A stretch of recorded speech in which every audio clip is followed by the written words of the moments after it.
MPSC वर जीवापाड प्रेम करणाऱ्या सर्व स्पर्धकांना माझा नमस्कार। एमपीएससी म्हणा, यूपीएससी म्हणा, कंबाईन कोणती बी या परीक्षा प्लॅनिंग हा विषय ठरला आहे। आणि त्यातल्या त्यात प्लॅनिंग मध्ये काय तू योजनांचे प्रकार विचारतात ना रे भाऊ, हो का नाही? खूप वेळा विचारतात।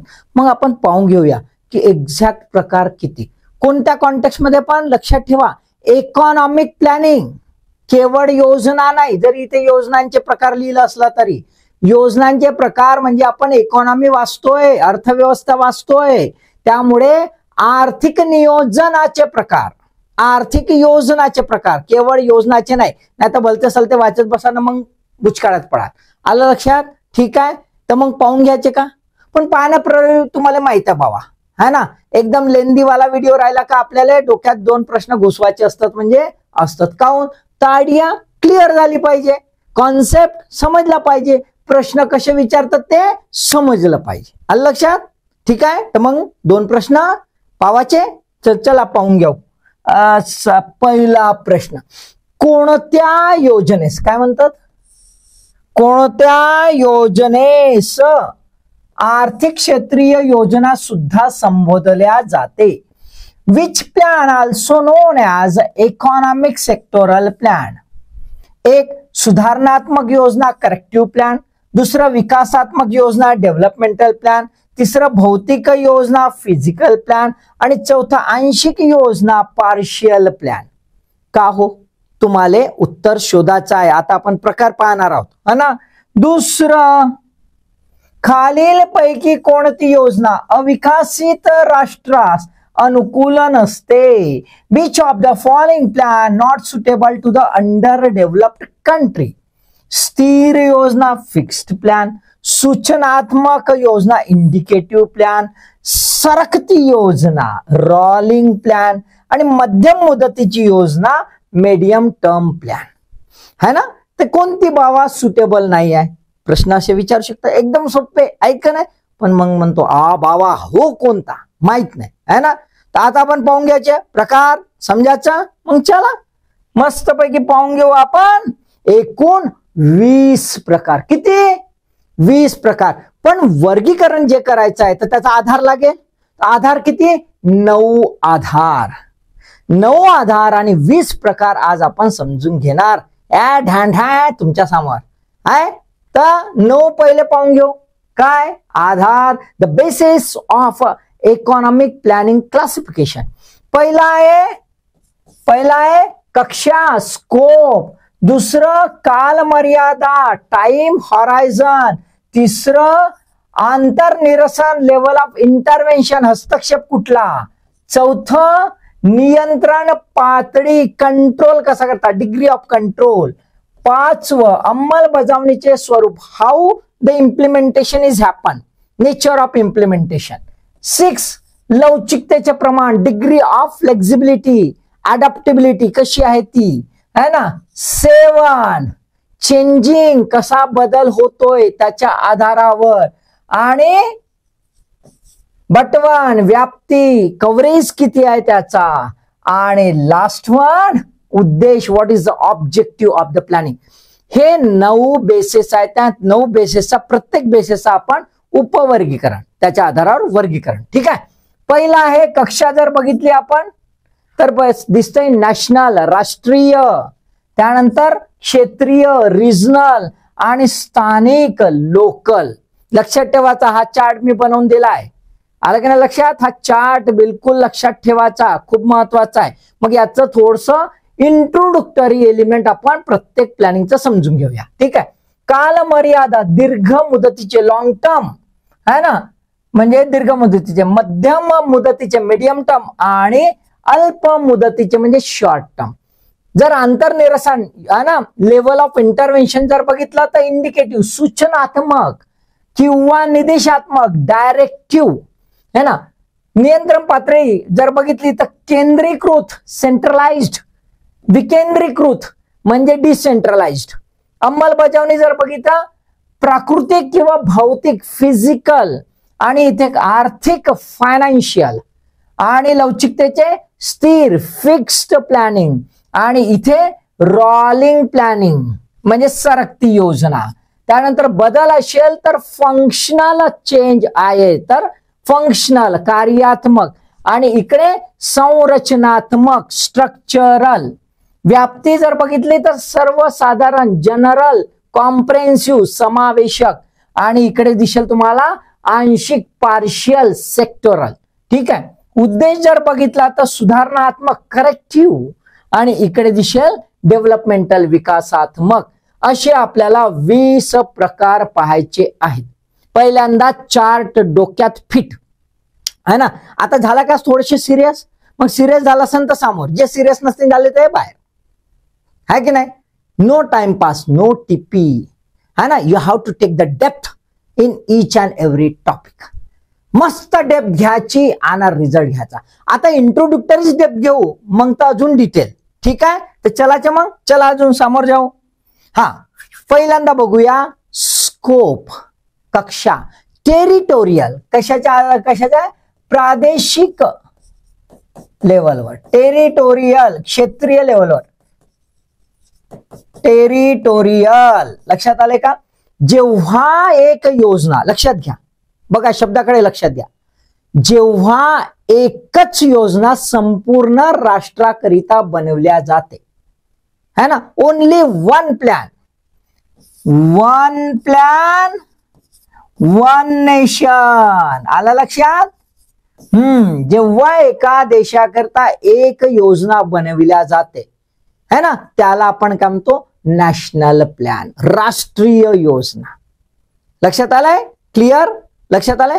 परंतु एखाद्या प्रदेशाकरिता सम स्पेसिफिक टेरिटोरी, मग तो टेरिटोरी स्टेट पण राहू शकते, राज्य पण राहू शकते, एखादी स्पेसिफिक एरिया राहू शकतो. जसं हिल एरिया आहे, जसं आता आपण हिमालयन एरिया पकडूया, हिल एरिया, किंवा ट्रायबल एरिया आहे, ट्रायबल एरिया आहे, यांच्यासाठी जर बनत असेल तर तो स्पेसिफिक प्लॅन आहे. तो काय, रिजनल क्षेत्रीय प्लॅन आहे. राज्याची योजना क्षेत्रीय plan, hill area development plan, है ना. ट्रायबल डेव्हलपमेंट प्लॅन काय आहेत, क्षेत्रीय आहेत, एक विशेष क्षेत्राकरिता. स्थानिक स्तरावर, स्थानिक स्तर म्हणजे जिल्हा, डिस्ट्रिक्ट असेल, डिस्ट्रिक्ट असेल, किंवा है ना लोकल बॉडीज म्हणजे आपल्याला अर्बन, अर्बन एरियामध्ये असेल किंवा रूरल एरियामध्ये असेल, ग्रामीण भागामध्ये किंवा शहरी भागामध्ये, म्हणजे इकडे पंचायत राजने बनवलेला आहे किंवा अर्बन लोकल बॉडीजने बनवलेला योजना आहे. त्या कुठल्या झाल्या, स्थानिक योजना. त्या कुठल्या झाल्या, स्थानिक योजना.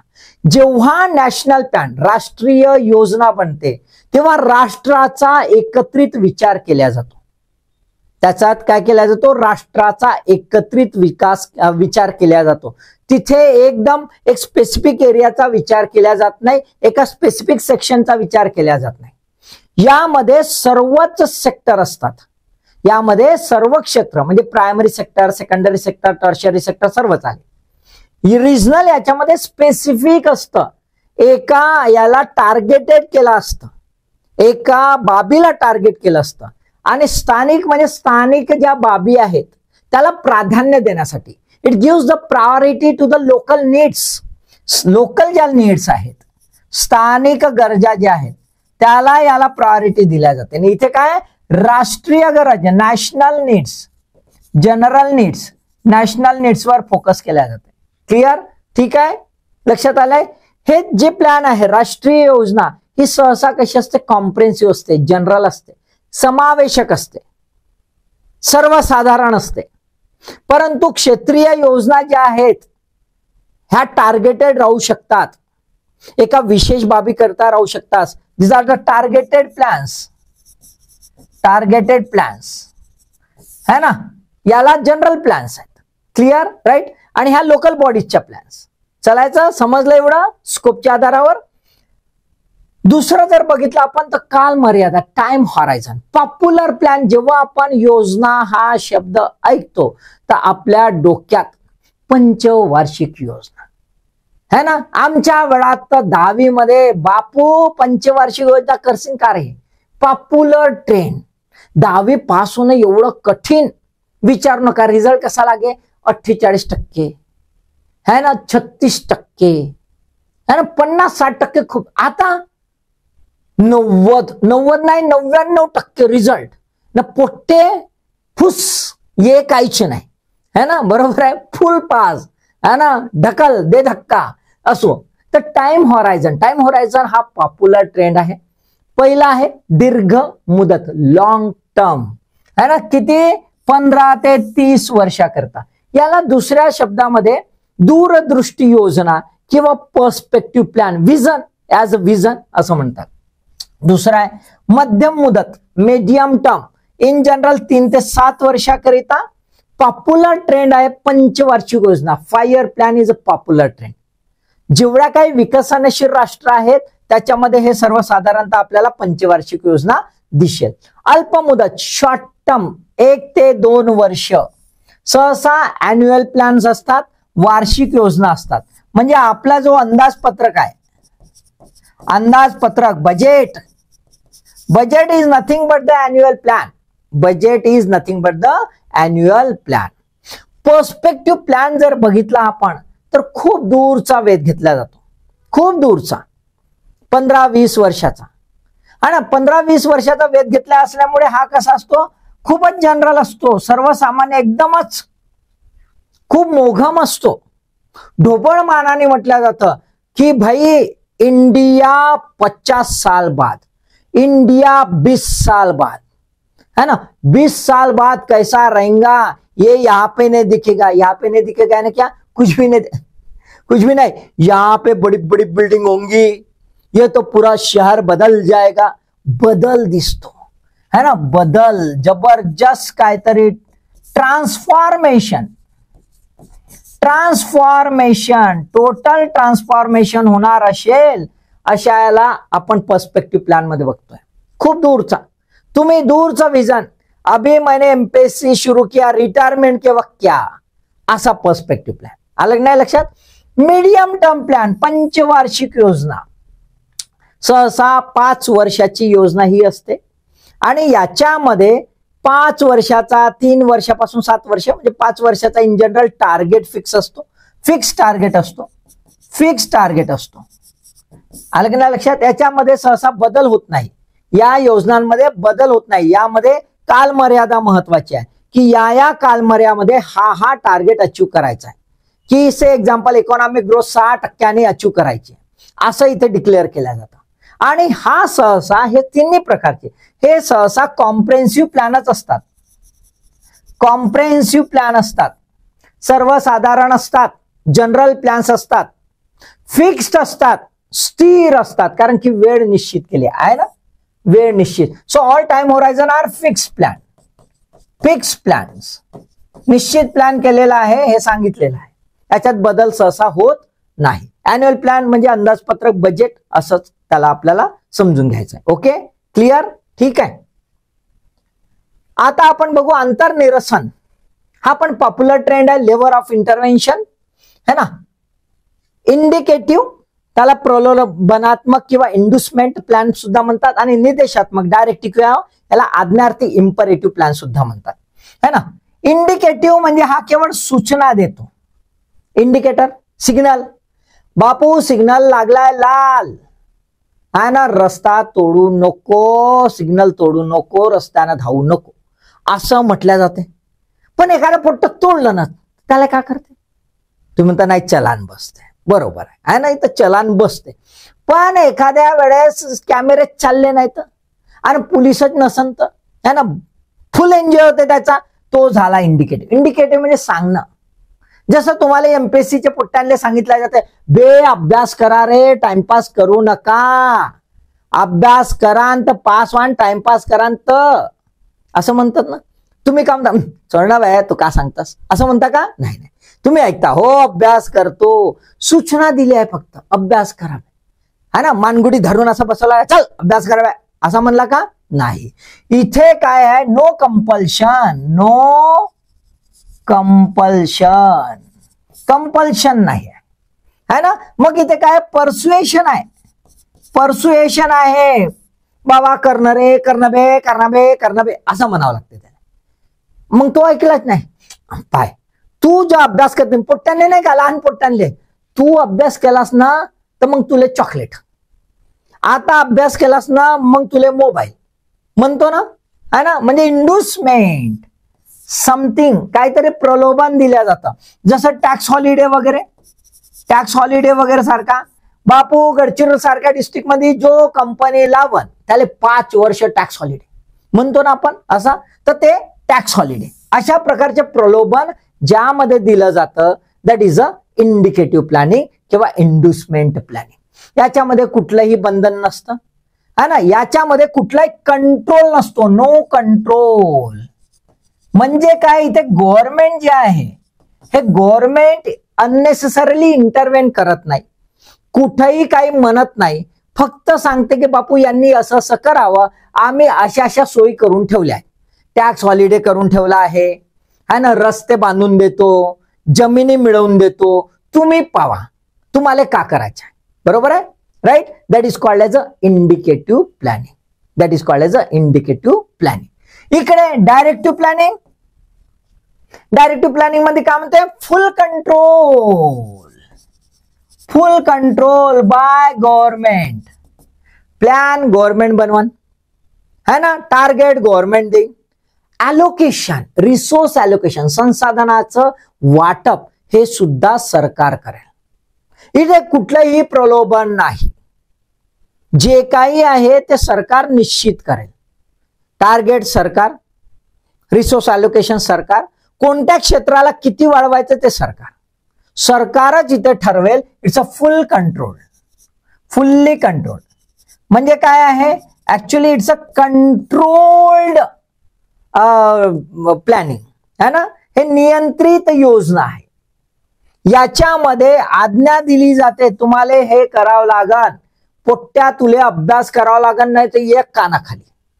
आलं का नाही लक्षात, आलं का नाही लक्षात. म्हणजे डिक्टेटोरियल आहे. कसं आहे, डिक्टेटोरियल आहे, डिक्टेटोरियल आहे. पण ही कशी आहे, बाबा तुम्ही पहा रे बाबा, तुम्ही मोकळे, you are free enough, no compulsion. म्हणजे डेमोक्रॅटिक आहे. हे कशी आहे, डेमोक्रॅटिक. आणि हे कशी, डिक्टेटोरियल, करावं लागणच. गेटिंग द पॉइंट, लक्षात आलं. इंडिकेटिव्ह आणि डायरेक्टिव्ह मध्ये. मग आता जर इंडिकेटिव्ह आहे हे, बाबा पहा करायचं असेल तर करा, नाही तर पहा मी तुम्हाला हे दिलो, हा ना. हे कुठं होऊ शकते, कुठं होऊ शकते, जिथे सगळं आलमाल आहे, जिथे सगळं आलमाल आहे. 19-20 काही गडबड झाली तरी काही टेन्शन नाही. म्हणजे सहसा आपल्याला काय दिसते, डेव्हलप्ड कंट्री जे आहेत, डेव्हलप कंट्री जिथे इकॉनॉमिक फंडामेंटल्स एकदम मस्त आहेत, बढिया, काही प्रॉब्लेम नाही, इंडस्ट्रियलायझेशन झालं आहे, रिजनल डेव्हलपमेंट झालं आहे, इकॉनॉमी मस्त स्टेबल आहे, ग्रो झाले, पर कॅपिटा इन्कम ठीकठाक आहे, गरिबी नसल्यासारखी आहे, टेन्शन नाही. इथं इंडिकेटिव्ह प्लॅनिंग होऊ शकते. Where the economic structure is strong and economic fundamentals are very strong. पण अविकसित राष्ट्र जी आहेत, विकसनशील राष्ट्र जे आहेत, ज्यांच्याकडे रिसोर्सेस तुटपुंजे आहेत, very secure resources, they can't permit, ते परमिशन देऊ शकत नाही की मनमानी करावे, है ना. गरीबाच्या घरी लेकराला म्हण का बे खायचं संखा, नाही तर राब फेकून दे म्हणन का, नाही, जमणार नाही. आता म्हणा नाही मला हे भाजी नाही पाहिजे, मला तर मटनच पाहिजे आज, मी हे भाजी नाही खाऊ. दुसरा म्हणते मला चिकन पाहिजे. हे कुठं जमन, इंडिकेटिव्ह. इथं जिथं सगळं आलम आहे, है ना, जिथं गरिबी आहे तिथं जमन का नाही. म्हणजेच काय, directive planning is very suitable to the under develop country.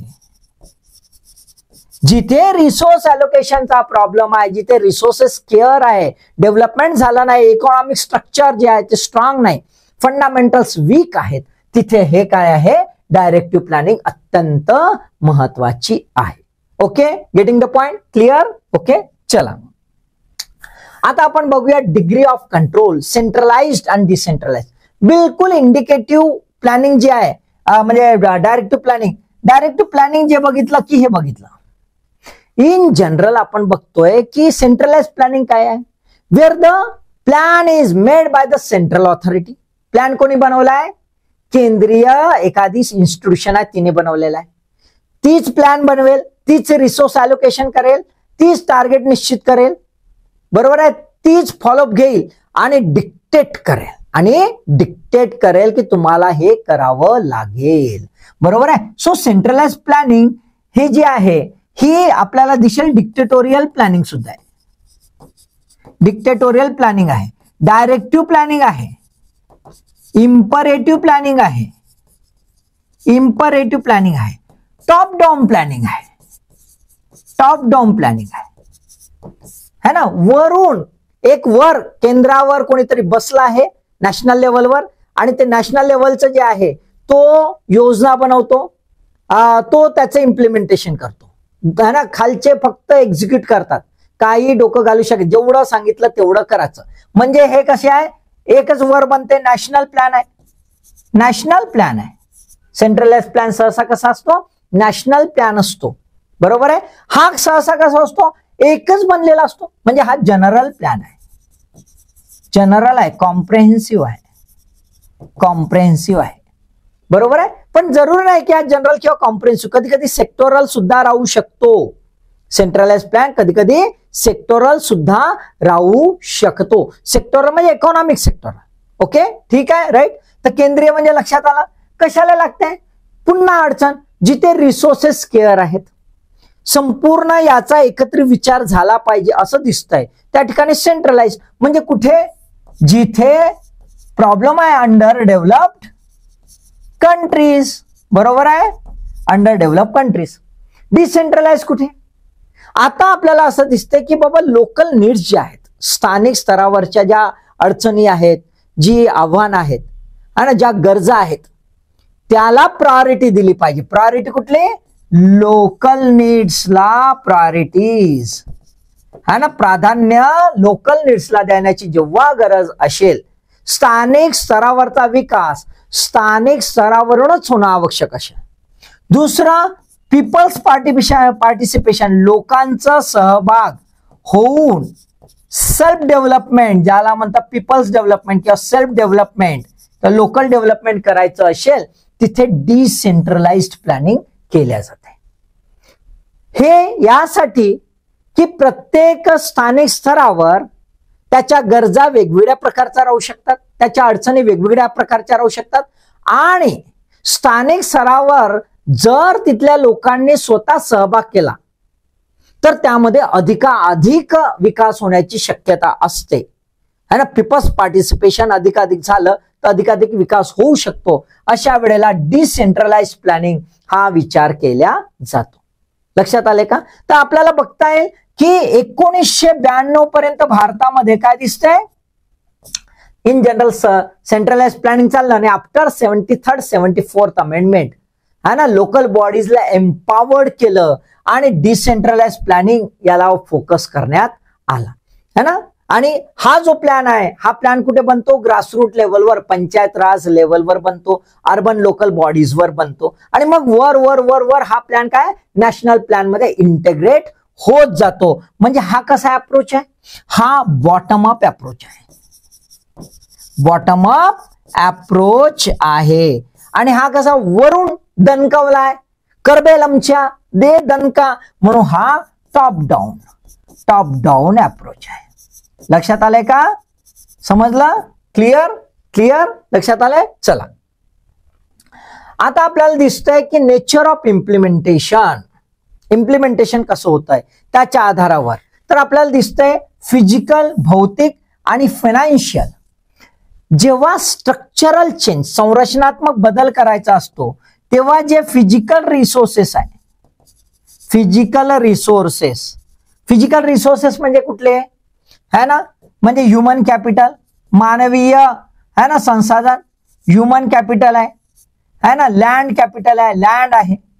ह्या ज्या बाबती आहे, ज्या भौतिक बाबती आहे, त्याचं प्रॉपर रिसोर्स अलोकेशन करायचं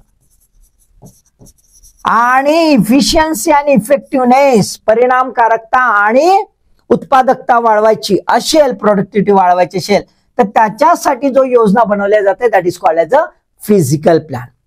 इन जनरल काही डेव्हलपिंग कंट्रीज, पर्टिक्युलरली जापान सारख्या डेव्हलपिंग कंट्रीजने मधल्या काळामध्ये याच्यावर भरपूर फोकस केला आणि स्वतःचा विकास केला. फायनान्शियल प्लॅन जर बघितला आपण तर फायनान्शियल प्लॅन म्हणजे focus on the financial matter. है ना, आर्थिक बाबीवर फोकस करतोय. आर्थिक बाब कुठल्या, तर दोन प्रकारच्या आपल्याला दिसून येतात. एक नाणेविषयक आणि दुसरा वित्तीय, है ना. म्हणजे आपल्याला मॉनिटरी आणि फिस्कल ह्या दोन बाबी दिसून येतात. तर मॉनिटरी पॉलिसी आणि fiscal policy are part of the financial planning. सहसा सर्वच राष्ट्रांमध्ये फायनान्शियल प्लॅनिंग आणि फिजिकल प्लॅनिंग हे बनवल्या जाते. सहसा 5 इयर प्लॅन जर आपल्या भारतामधला 5 इयर प्लॅन बघितला, it's a physical planning with fiscal attachment. Budgetary process, budgetary provision त्याला असतं, है ना, अंदाजपत्रकीय प्रोव्हिजन त्याला असतं. आणि सोबतच जेव्हा जेव्हा काही अडचणी आल्या तर आपल्याला मॉनिटरी प्लॅनिंग करताना आपल्याला भारतामध्ये दिसून येतं. सो दोन्ही ज्या बाबी आहेत त्या एकत्रित वापरल्या जातात विकसनशील राष्ट्रामध्ये. विकसित राष्ट्रामध्ये याला थोडं वेगळं, याला थोडं वेगळं केलं जातं. सहसा विकसित राष्ट्राला याच्यावर फोकस करणं आवश्यक असतं, कारण की हे जे आहे याचं समाधान झालं असतं, याची काही गरज भासत नाही. बरोबर आहे, कारण ऑलरेडी विकास झालेलाच आहे. पण हे मात्र काय आहे, स्टॅबिलिटी देण्यासाठी. कशासाठी? स्टॅबिलिटी देण्यासाठी, स्थिरता, आर्थिक स्थिरता देण्यासाठी फायनान्शियल प्लॅन्स, आर्थिक प्लॅन्स वापरल्या जातात. ओके, ठीक आहे. आता आपण बघूया डिग्री ऑफ फ्लेक्झिबिलिटी. कुठला आहे? फिक्स प्लॅन, त्याला टाटा रिजिड प्लॅन सुद्धा म्हणतात. दुसरा आहे सरकती योजना, रोलिंग प्लॅन किंवा लवचिक फ्लेक्झिबल, याला अडॅप्टेबल सुद्धा म्हणतात. अडॅप्टेबल प्लॅन, अनुकूलन योजना. ठीक आहे. आता स्थिर, फिक्स म्हणजे एकदा टार्गेट निश्चित केला, रिसोर्स अलोकेशन निश्चित केला की त्यात कुठलाही बदल नाही. कुठलाही बदल नाही, बदल करता येत नाही. मधात प्लॅन बदलवायचा नाही. तुम्ही टाइम टेबल बनवला एमपीएससीचा की बस त्याच्यानुसार चालायचं आणि ते करायचं म्हणजे करायचं. ठीक आहे. तर म्हणजे काय दिसते आपल्याला फिक्स प्लॅन म्हणजे it related with the time. It related with the time म्हणजेच आपल्याला perspective plan, medium term plan, annual plans हे काय आहेत? फिक्स्ड प्लॅन आहेत. कारण याच्यामध्ये टार्गेट निश्चित केलाय आणि तो टार्गेट बदलवता येत नाही. सहसा फिक्स प्लॅन कुठले असतात? तर कॉम्प्रेहेन्सिव्ह प्लॅन जे आहेत, है ना, किंवा जनरल प्लॅन ज्याला आपण म्हणतो सर्वसाधारण, ते आपल्याला इथे दिसून येतात. राष्ट्रीय योजना ज्याला आपण म्हणतो नॅशनल प्लॅन्स, हे फिक्स प्लॅन असतात. स्टेट प्लॅन हे फिक्स प्लॅन असतात, है ना. लोकल बॉडीचे प्लॅन हे फिक्स्ड प्लॅन असतात. एका काल मर्यादेमध्ये निश्चित केले असतात, निश्चित टार्गेट असतो, त्याला बदलवल्या जात नाही. परंतु बघा, लक्षात घ्या, परंतु जर काही अडचणी येत असतील, प्लॅनच सक्सेस होत नसेल, एकदम डायनामिक इकॉनॉमी झाली असेल, है ना, उतार चढाव खतरनाक झाला असेल, पर्टिक्युलरली विकसनशील राष्ट्रामध्ये, तर मग मात्र निश्चित टार्गेट अचीव करणं कठीण होतं, है ना. निश्चित टार्गेट अचीव करणं कठीण होतं. का? तर एक टार्गेट म्हटला 5 वर्षाचा तर बराच कालावधी आहे. मग मधल्या काळामध्ये कमी अधिक होत असेल तर त्यानुसार ऍडजस्टमेंट होणं आवश्यक आहे. ऍडजस्टमेंट इथे होत नाही, म्हणून जी योजना असते adjustable to the dynamic condition, जी काय आर्थिक तरल परिस्थिती आहे, बदलती परिस्थिती आहे, है ना, त्या बदलत्या परिस्थितीला अनुकूल होणारी जी योजना आहे त्याला आपण काय म्हणतो? सरकती योजना. सरकती योजना म्हणजे काय? थोडक्यात एकदमच छोट्या ह्याच्यामध्ये बघितलं आपल्याला काय दिसते की एक प्लॅन फिक्स केला आहे, टार्गेटचे एक्झाम्पल 6% फिक्स केला आहे 5 वर्षाकरिता.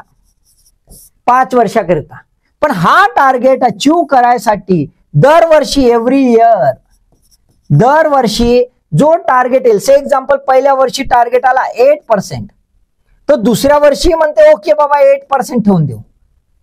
मग दुसऱ्या वर्षी आला 5%, म्हणजे अरे बाबा गडबड झाली, 5%, इकडे 8च नाही जमत, चल ठीक आहे 6% ठेवून देऊ.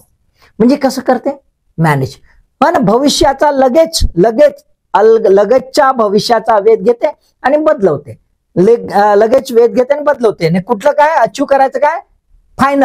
फायनल अचीव करासाठी जे बदलते. म्हणजे तुम्ही नाही का जो टाइम टेबल बनवता वर्षभराचा, टाइम टेबल बनवता बाबा, पॉलिटी वाचून झाली पाहिजे, इकॉनॉमी वाचून झाली पाहिजे, जिओग्राफी वाचून झाली पाहिजे, रोजचा टाइम टेबल बनवता है ना, वर्षभरात संपला पाहिजे, बरोबर आहे, बनवता ना, बनवता का नाही? मग बनवल्यावर तुम्ही पाहता आठवड्याभरात फुस्स झाला, 3 दिवस झोपा काढल्या, होते ना, मग म्हणतो बाबा 3 दिवसाला गेला, बे वाढव, बे सिटिंग वाढव, सिटिंग चुकीचं समजू नका. पुन्हा तुम्ही सिटिंग म्हणलं का बस बैठक, तुम्हाला एकच दिस बैठक म्हणजे अभ्यासाची बैठक वाढव रे बाबा, जास्त वाचायचं आहे. प्लॅन बदलवता, जो ऍडजस्टेबल बदलवण्याची जे आहे that is called as a rolling plan. 6 5 plan मधला भारतातला जरा बघितला 1978 to 80 हा एक्सपेरिमेंट इथे झालेला दिसतो रोलिंग प्लॅन, कारण 5th 5 प्लॅन डूम झाला होता आणि म्हणून मग हा प्लॅन करण्यात आला. ठीक आहे, राईट, क्लिअर. आता आपण बघूया बदल, चेंज. चेंज काय होतं तर बदलाच्या आधारावर फंक्शनल आणि स्ट्रक्चरल है ना. फंक्शनल म्हणजे आणि स्ट्रक्चर म्हणजे काय, आधी स्ट्रक्चरल पाहू. स्ट्रक्चरल म्हणजे संरचना. संरचना म्हणजे कुठली, आर्थिक संरचना. कुठली, आर्थिक संरचना. आता आर्थिक संरचना म्हटली तर ती कशाच्या आधारावर असते, त्या आर्थिक संरचनेमध्ये त्याच्या इन्स्टिट्यूशन्स असतात, संस्थात्मकता. त्या इन्स्टिट्यूशनल चेंज जी आहे, इन्स्टिट्यूशनल चेंज म्हणजे उदाहरणार्थ भारत हा पूर्वी कसा होता, कृषी प्रधान देश होता ना. आधी कसा होता, कृषी प्रधान. म्हणजे आपला कशावर भर होता, कुठली आर्थिक संरचना आहे, कृषीवर आधारित. आपल्याला कृषी प्रधान राष्ट्रापासून काय बनवायचं होतं, औद्योगिक प्रधान म्हणजे औद्योगिक राष्ट्र, इंडस्ट्रियल कंट्री बनवायचं होतं, इंडस्ट्रियल नेशन बनवायचं होतं, इंडस्ट्रियल इकॉनॉमी बनवायची होती, बरोबर आहे. हे जे बदल आहे याच्यासाठी जी योजना बनवल्या जाते that is a structural plan. आपण बघतोय second 5 year plan. Second 5 year plan Nehru Mahalanobis pattern काय आहे, industrial development, basic industry, transformation from the agriculture country to the industrial country. तर ती झाली संरचनात्मक बदल. आता इथे फंक्शनल म्हणजे काय, संरचना बदलली, मस्त आहे, आलमाला आहे, अमेरिका पकडा, काही टेन्शन नाही बाबा तिथं. पण अमेरिकेमध्ये आपल्याला काय दिसते, उतार चढाव, काहीतरी गडबड होते है ना. म्हणजेच काय, कधी मॉनिटरी प्रॉब्लेम येते, कधी फिस्कल प्रॉब्लेम येते, कधी ट्रेड सायकल गडबड होते, बरोबर आहे. हे जे आहे याला कसा बॅलन्स राहायचा आहे, बॅलन्स करायचा आहे. त्याच्यासाठी जी योजना असते त्याला आपण म्हणतो कार्यात्मक योजना, फंक्शनल प्लॅन. कार्य बरोबर झालं पाहिजे. संरचना बदलली आहे, सगळं आलमाल आहे, फक्त तिथलं कार्य सिस्टमॅटिक झालं पाहिजे, इफिशियन्सी वाढली पाहिजे, इफेक्टिव्हनेस वाढलं पाहिजे, एवढी अपेक्षा जी असते that is a functional plan. Monetary planning, fiscal planning, trade planning है ना, ह्या ज्या आहेत ह्या सर्व कुठल्या आहेत, फंक्शनल प्लॅन्स आपल्याला दिसून येतो. याच्यामध्ये बदलाशी घेणं देणं नाही, संरचनात्मक बदल नाही, कार्यात्मकता जी आहे ती मेंटेन करायची आहे. याच्यामध्ये पूर्ण संरचनाच बदलवायची आहे. विकसनशील राष्ट्रामध्ये आपल्याला हे दिसते, त्याच्यामुळे कोणामध्ये दिसते, विकसनशील, under develop country, developing country हे याच्यावर फोकस करतात. हे जे डेव्हलप कंट्री आहे, विकसित राष्ट्र, हे याच्यावर फोकस करतात. ओके, क्लिअर, ठीक आहे. आता आपण बघून घेऊया व्याप्ती, कव्हरेज है ना. त्याला म्हणतो एक तर पहिला जनरल, सर्वसाधारण, दुसरा आंशिक, पार्शियल. जनरलला आपण म्हणतो कॉम्प्रेहेन्सिव्ह. कॉम्प्रेहेन्सिव्ह म्हणजे कसं, सर्वच क्षेत्र, सर्वच क्षेत्र, primary sector, secondary sector, tertiary sector, quaternary sector, सर्व रिजन कव्हर, पूर्णच्या पूर्ण cover, all sections of the society, all sectors of the economy. अर्थव्यवस्थेचे सर्व क्षेत्र, प्रायमरी, सेकंडरी, टर्शरी, क्वार्टरनरी है ना, क्युनरी, आणि इकडे है ना all sections of the society, गरीब, श्रीमंत, इंडस्ट्री, जे काय असतील ते सर्व जे आहे, सर्व क्षेत्र आणि सर्व लोक याच्यामध्ये कव्हर होतात, त्याला आपण म्हणतो comprehensive plan. Comprehensive planning in general कशी असते, फिक्स प्लॅनिंग, नॅशनल प्लॅनिंग, बरोबर आहे, फिक्स प्लॅनिंग, नॅशनल प्लॅनिंग आणि time related, time horizon planning, हे आपल्याला सर्वसाधारण याच्यामध्ये दिसतात. याच्यामध्ये सर्वसाधारण टार्गेट फिक्स होतात, सेक्टोरल टार्गेट फिक्स होतात. सेक्टोरल टार्गेट हे एकत्रितपणे बंच करून जनरल टार्गेट फिक्स करतात. कोणत्याही एका क्षेत्राला इथे असं निश्चित वेगळं एकदम टिपिकल फोकस केल्या जात नाही. केवळ एक क्षेत्रासाठी हे योजना बनत नाही. Clear, right. आंशिक याच्यात जर बघितलं तर पार्शियल हा सेक्टोरल आहे. हा कसा प्लॅन आहे? सेक्टोरल आहे, क्षेत्रीय योजना याला म्हणतात. हा एखादा विशेष क्षेत्र असेल, विशेष क्षेत्र इथे टेरिटोरियल रिजन नाही. इथे प्रायमरी सेक्टर आहे, सेकंडरी सेक्टर आहे, टर्शरी सेक्टर आहे. तो कुठला आहे त्याच्यावर त्याने फोकस केला असेल, त्यासाठी केवळ योजना बनवली असेल, त्याला सेक्टोरल प्लॅन म्हणतात. जसं small scale industries plan, medium scale industries plan, हा काय झाला?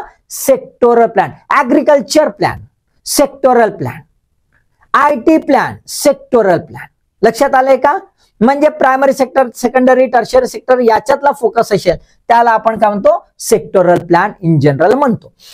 आपण बघतोय की कॉम्प्रिहेन्सिव्ह प्लॅन मध्ये कधी कधी सेक्टोरल फोकस असतो. जसं पहिली पंचवार्षिक योजना कृषी यावर प्राधान्य, प्रायोरिटीज, तर that is not called as a sectoral plan. Within a comprehensive plan it made in such a way that it will focus, it will give the priority to one sector. हा कशा प्रकारचा plan झाला? Unbalanced. हा कशा प्रकारचा झाला? Unbalance. प्रथम पंचवार्षिक unbalance plan, त्याला पण पार्शियल प्लॅन म्हणणार नाही. It was a comprehensive plan, general plan, fix plan, 5 year plan. लक्षात आलं का? अँड डेव्हलपमेंट प्लॅन सुद्धा, स्ट्रक्चरल प्लॅन सुद्धा. अलग लाईन लक्षात? तो आहे, पण त्याला आपण सेक्टोरल प्लॅन म्हणता येणार नाही जरी त्याने कृषीला प्राधान्य दिलं असं तरी. एका सेक्टरला त्याने भर दिलं, प्रायोरिटी दिली, पण एकाच सेक्टरसाठी बनला का? बनला का? नाही. जेव्हा एकाच सेक्टरसाठी बनतो, म्हणजे ऍग्रिकल्चरसाठी बनतो, इंडस्ट्रीसाठी बनतो, स्मॉल स्केल इंडस्ट्रीसाठी बनतो, त्याला काय म्हणतो? पार्शियल किंवा आर्थिक. Getting the point? Clear? Okay, ठीक आहे. त्याच्यानंतर आपण एकदम शेवटच्या टप्प्यात, ते म्हणजे उद्देश. What is the objective of the plan? उद्देश काय आहे? तर पहिला आहे सुधारात्मक, करेक्ट करायचा आहे. याला दुसरा आहे प्रतिचक्रीय, काउंटर सायक्लिकल. विकसित जे राष्ट्र आहेत, है ना, विकसित जे राष्ट्र आहेत त्या राष्ट्रामध्ये संरचनात्मक बदल करायची गरज नाही. गरिबी नाही, भूकमरी नाही, है ना. तिथे इनइक्वॅलिटी नावाची वस्तू असते. इनइक्वॅलिटी म्हणजे कशी? बाबा त्याच्याकडं जे आहे टेस्ला आहे, आजकाल पॉप्युलर टेस्ला आहे, माझ्याकडं ऑडीच आहे, पेट्रोलची गाडी आहे, बस एवढाच फरक, बाकी काय नाही. आपल्याकडं एक लखपती आणि दुसरा फकण्यापती, केवढा मोठा फरक, बरोबर आहे. तर संरचना इथे डगमगली आपल्याकडं, तिकडे संरचनेचा प्रॉब्लेम आहे. Economic structure is strong. Economic structure is more and more near about egalitarian. मस्त पैकी आहे. समता दृष्टी समाज आहे थोडाफार, काही टेन्शन नाही, बरोबर आहे. अशा याच्यामध्ये प्रॉब्लेम काय राहते? Business cycle. याच्यामध्ये काय राहते? Business cycle. आणि हे सायकल कशी चालते? है ना, बूम अँड बेन, बूम अँड बेन, है ना. इन्फ्लेशन आणि रिसेशन, है ना. इन्फ्लेशन आणि रिसेशन एकदम बढिया पैकी इकॉनॉमी, मग डिस इकॉनॉमी केव्हा काय होईल माहित नाही, अशी चालत राहते. मग याच्याकरिता जर खूप जास्त इन्फ्लेशन झालं तरी बूम, जितना ऊपर जाएगा उतना गिरेगा, आणि जितना गिरेगा उतना बडा मुश्किल आहे भाई. तर हे बॅलन्स करासाठी काय चालवावं लागते? Counter cyclical plans. म्हणजे जास्त इन्फ्लेशन असेल तर थांबवायचं, लोकांचे पैसे काढून घ्यायचे. आणि जर लोक बिलकुल काहीच खर्च करायला नाही, पैसेच नाही बाबा, फकण्यापती होत चाललो, लोकांना पैसे द्यायचे, बरोबर आहे. ते इन जनरल इथे कसं काउंटर सायक्लिकल म्हणजे मॉनिटरी पॉलिसीवर जास्त फोकस असतो. मॉनिटरी पॉलिसीवर जास्त फोकस असतो. तर मॉनिटरी पॉलिसी बेस्ड जे काही आहे सायकलला, म्हणजे इन्फ्लेशनरी सायकल आहे त्याला थांबवायचं, काय काउंटर सायकल करायची. आणि रिसेशन आलं तर त्याला वाढवायचं, म्हणजे काउंटर सायकल है ना. सायकल लक्षात आली ना, बिझनेस सायकलची उलटी चालवायची चक्र, त्याला म्हणता करेक्टिव्ह. सुधार करायचा आहे, करेक्शन करायचं, चुका व्हायला नको. आणि इथं डेव्हलपमेंटल म्हणजे भारतासारख्या याच्यात बिझनेसच नाही, मार्केटच नाही, तर कुठली सायकल आली रे बाबा? मार्केटच नाही तर सायकल नाही. मग सायकल नाही तर कुठं काउंटर करत बसता? आधी तर मार्केट बनवायला बाबा, मार्केट डेव्हलप तर करावं लागेल. म्हणजे इथलं स्ट्रक्चर कसं आहे? संरचना काऊन काय झालं बाबा? संरचना है ना, संरचना जी स्ट्रक्चर आहे काय झाला? बिलकुल एकदम. जेव्हा असं म्हणतात भारत जेव्हा स्वतंत्र झाला तेव्हा भारताच्या इकॉनॉमीचं वर्णन एवढ्या एका वाक्यात, खूपच सुंदर. Indian economy was a stand still economy. काय शब्द वापरला? Indian economy was a stand still economy. जैसे थे म्हणजे काय? एवढ्या बुचकाळात पडली होती, काहीच नाही, असा सुस्त निस्तेज झोपून है ना, मस्तपैकी उठणंच मुश्किल होतं. तिले तर आता या कणपटात हा उठ उठ उठ मारावं लागेल ना. मग मारावासाठी काय करावं लागेल? डेव्हलपमेंट, विकासच नाही. तर त्यामुळे विकासात्मक, ही विकासात्मक योजना काय करते? संरचना बदलविते है ना, अविकसित संरचनेला विकसित संरचनेमध्ये बदलवते.